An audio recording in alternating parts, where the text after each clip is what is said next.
Salut tout le monde, c'est Gabriel. Aujourd'hui, mon vidéo c'est au sujet de la relation et de l'énergie homme-femme. Et puis du rôle de l'homme et du rôle de la femme dans la société.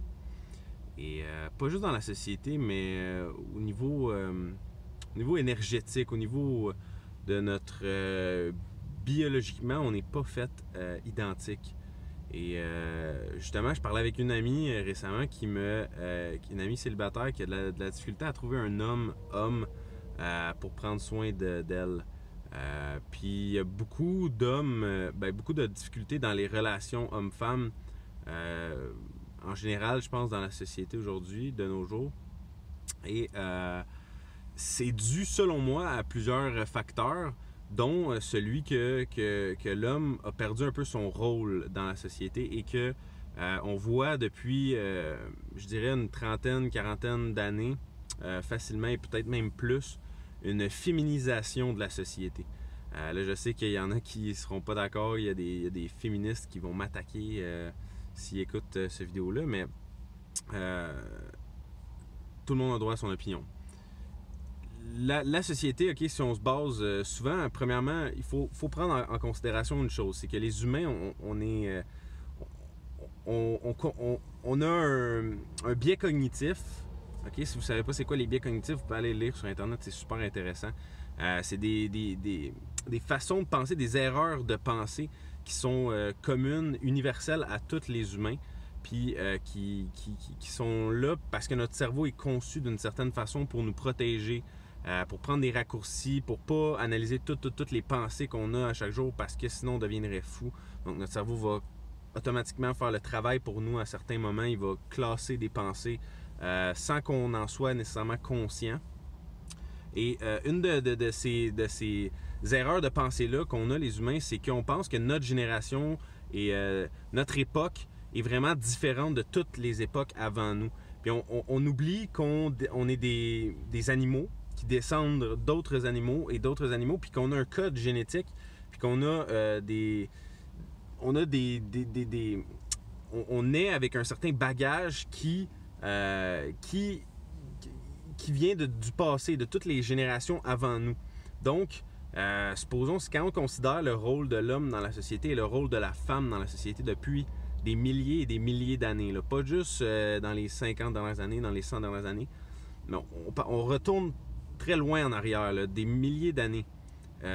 L'homme et la femme ont eu des rôles très différents et ont évolué biologiquement et génétiquement parlant, ont évolué différemment parce que nécessairement il y avait des rôles différents. Donc, il faut prendre ça en considération quand on veut être à notre plein potentiel en tant qu'homme ou en tant que femme.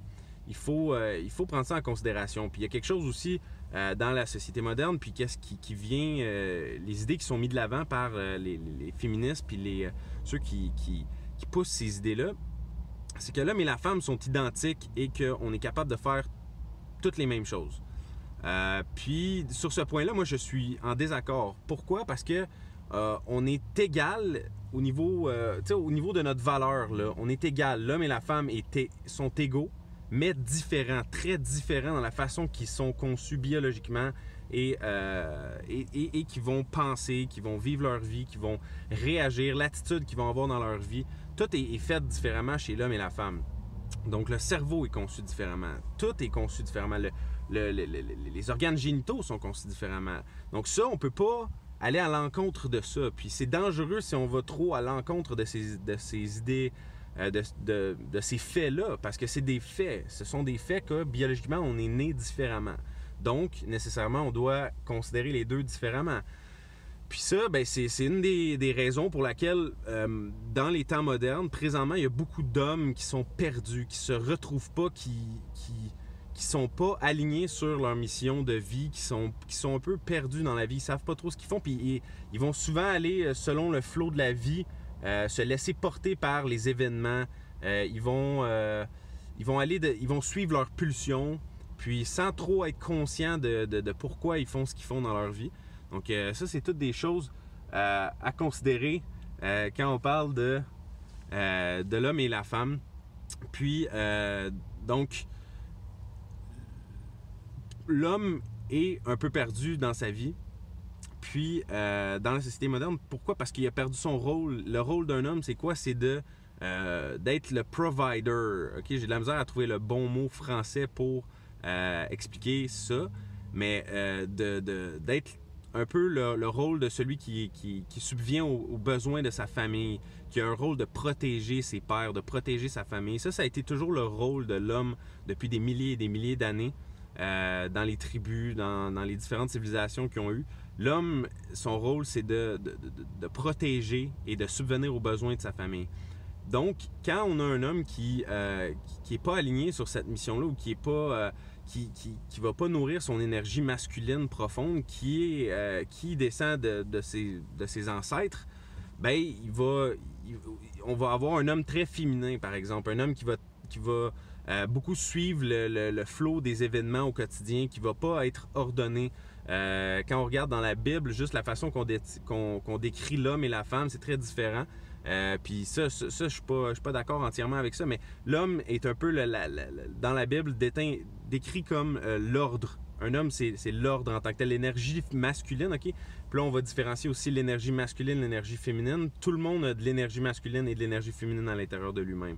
Donc, pas juste l'homme est homme à 100%, mais l'homme va avoir de l'énergie féminine et l'énergie masculine à l'intérieur de lui. Puis la même chose pour la femme, va avoir l'énergie féminine et l'énergie masculine en elle. Mais c'est important de ne pas être trop débalancé pour vivre une vie vraiment pleine et heureuse, puis être bien dans son corps, être bien dans sa peau, être bien dans son énergie, puis pouvoir vivre à son plein potentiel. Je crois qu'il faut être aligné sur son essence profonde. Puis autant que l'homme, son devoir, c'est de nourrir la femme dans son essence profonde, que la femme, c'est de nourrir l'homme dans son essence profonde. Puis les deux se complètent très bien. C'est le yin et le yang. Hein?